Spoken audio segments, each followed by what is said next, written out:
After the successful and very well received Find 5, Oppo is out with another one that thinks bigger and somewhat outside the box. Hey, it's Joshua Vergara from Android Authority. What's going on, everybody? And this is our first look at the Oppo N1.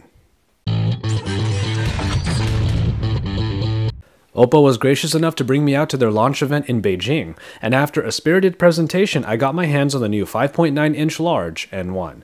After their great Find 5, seeing another big release from Oppo was definitely an exciting prospect. What we're looking at here is a much larger phone that sits squarely in the phablet space, basically right alongside the Sony Xperia Z Ultra and somewhat beyond the Samsung Galaxy Note range. This is an aluminum-clad phone, but in the hand it has a soft touch. It basically feels like the Find 5 in terms of its contact with the skin, and aside from its larger size, it is actually still pretty easy to grip.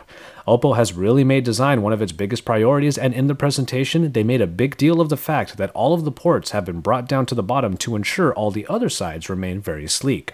The button layout is all on the right side and brought halfway down in order to make it easier to access. The bright IPS screen does its job well, bringing a very bright 1080p experience to this large screen that should please all of those media junkies out there. When you come down the back, you get the all-white background with the Oppo logo, but when you look closely, there is a small square area that has some etching on it. This is the O-Touch area, which is one of the N1's innovations. With the phone as big as this, navigation might be quite difficult, especially in one hand, and Oppo wanted to make life easier by putting a touch-sensitive area on the back that you can use your index finger on to navigate. Plenty of functions are available like swiping among home screens, tapping to take pictures, and more should come as the SDK is made available to app developers. For now, it's a thoughtful but admittedly rather limited feature, but it should grow as time goes on. But the two biggest stories regarding this device are the ones that you notice right away. Not only is this a much larger phone than many of us might be used to with that 5.9-inch screen, the camera way up top brings a modern take to an old gimmick: rotation.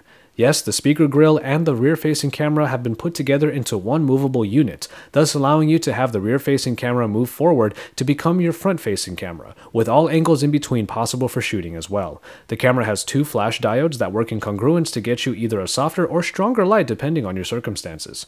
So not only is the N1 doing away with subpar front-facing cameras by allowing you to use the rear camera, it is also opening up possibilities for you to capture pictures from many possible angles. Their advertisement showcasing this was nice, but it also served as an example of how creepy it might be to have this kind of freedom. But I guess it's up to you to decide on that one. Underneath the hood, Oppo opted to put in the Snapdragon 600 processor that clocks in at 1.7 GHz, backed by the Adreno 320. The user interface did move along very smoothly, and we saw no hiccups. So even if benchmarks put it below the faster Snapdragon 800 devices out there, it can still sit among them in actual usage. There is no expandable storage for the 16 or 32 GB available. And here are a few quick shots from the camera taken in the pretty dimly lit room I was in. With an aperture of f2, the camera is already equipped with low-light tools and thus did well under these circumstances. The rotation in the camera unit might make some users wary of its overall longevity, but Oppo claims that it will withstand a long time of movement.